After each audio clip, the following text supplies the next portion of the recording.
Zoom has some interesting annotation features, both for the host, which is you, and the participant or the student.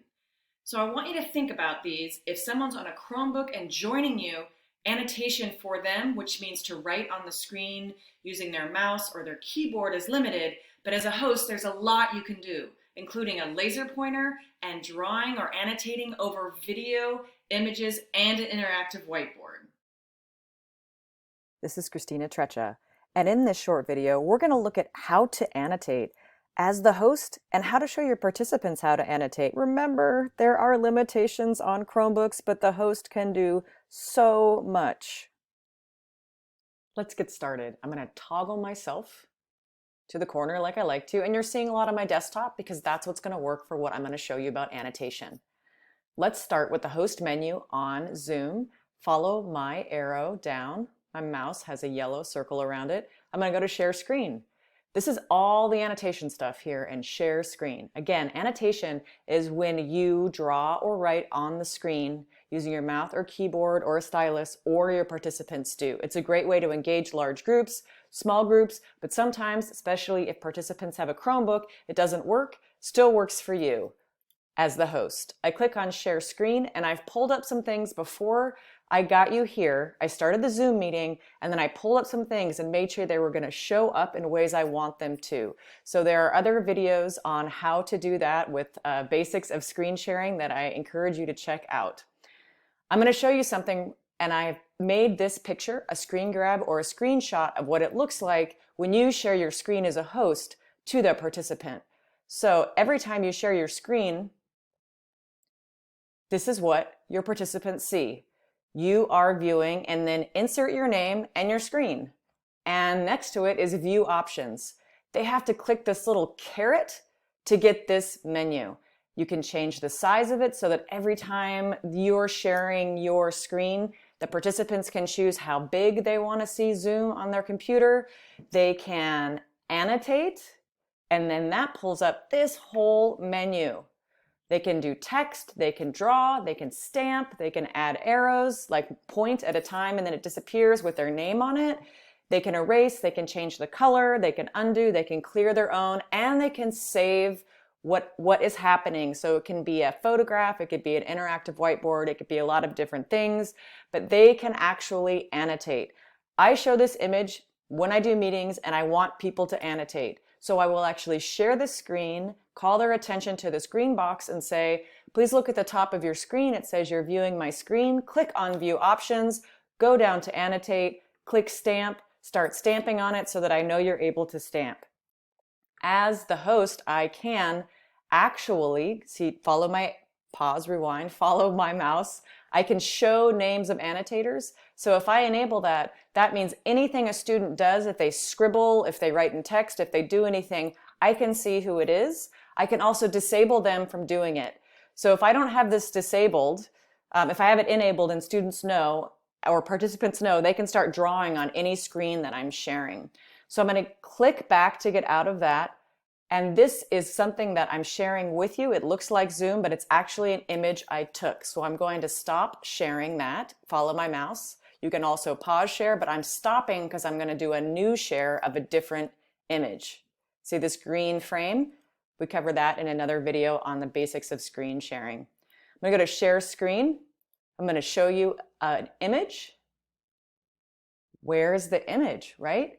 This green frame shows me what Zoom's sharing, so I look for that green frame so I can just exit out of my Medit view options. No one's even seeing that because I chose this visual thinking strategies image. So check out screen sharing basics for what that was all about. This one's about annotation. So I'm a host and I go up to annotate. I am now just sharing this image. The screen behind and the desktop behind I am not sharing. So I'll go back to that share again. I never share my desktop. I choose something that I've opened to share. So I've got this ant. I'll tell you that much. And I can move this around. Whatever's in the green box is full screen to participants. Now I can annotate on it. I click annotate and I have a whole menu of stuff. And I found that up here in my host menu. When I'm sharing a screen, the host menu is always up there. So I could draw on it. So I could do some visual thinking strategies. What's going on in this picture? And someone might say, an ant has something in its head. So I might say, is this the something you're talking about? What do you see that makes you say that it's actually in its head? And what do you mean by it? So those questioning strategies that come with visual thinking strategies, then I could clear it and we could start over.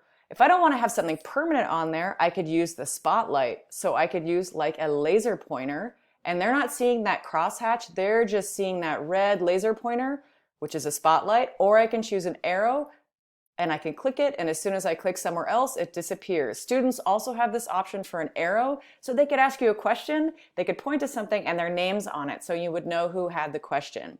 I can also save whatever I have done on here. Click on format to change the color, the line width, and the font, which is pretty fun. You've got an eraser, and the stamps are more for your students or participants to use. They can choose a stamp and stamp all over stuff. Here's your drawing. You could highlight areas, make them different colors, talk about different things, and your text. You just click on that and you can start typing. And the way you format this is in format. Oops, if I can spell. You format that in format here. You can change the color and you can change the width and the font and all of that stuff, bold, italicized, make it huge. So you could actually kind of make something in here and save it if that was something you wanted to do. I'm going to go ahead and go out of the annotation menu. Say I go to the pencil. I'm out of the annotation menu. I'm in it. I'm out.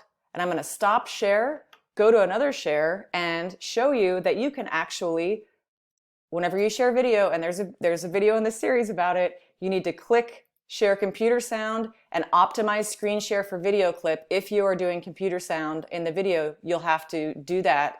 Otherwise, your video, it will not share well. So here I am sharing this video clip, and you can see the green frame. So what I did was, what I normally do with sharing videos is I click both of these, and then I go to advanced and do portion of screen. And that way I just am sharing with them the video and not the whole screen. So let's take a look. I'm going to go up here because often when you're sharing a portion of screen, you can't interact with what's on that portion of screen. So the play button, I keep it underneath usually. So let's take a look here. It's on the balloon. Keep your eyes on the balloon. So I'm going to pause it and I could do some annotation here. And I could have students do this, or I could do this. And we could say, okay, so look, let's look at the shape we still see. You know, what are we noticing about this? So we still see the shape of the balloon, but the balloon itself is gone, and explore that concept. So this idea that you can draw on a video, I could be spotlighting on a video with a laser or an arrow. And please remember, students on Chromebooks can't necessarily do this, but you can. We have also in advanced, I quickly went to share screen. In advanced, you could just do music or computer sound and content from your document camera.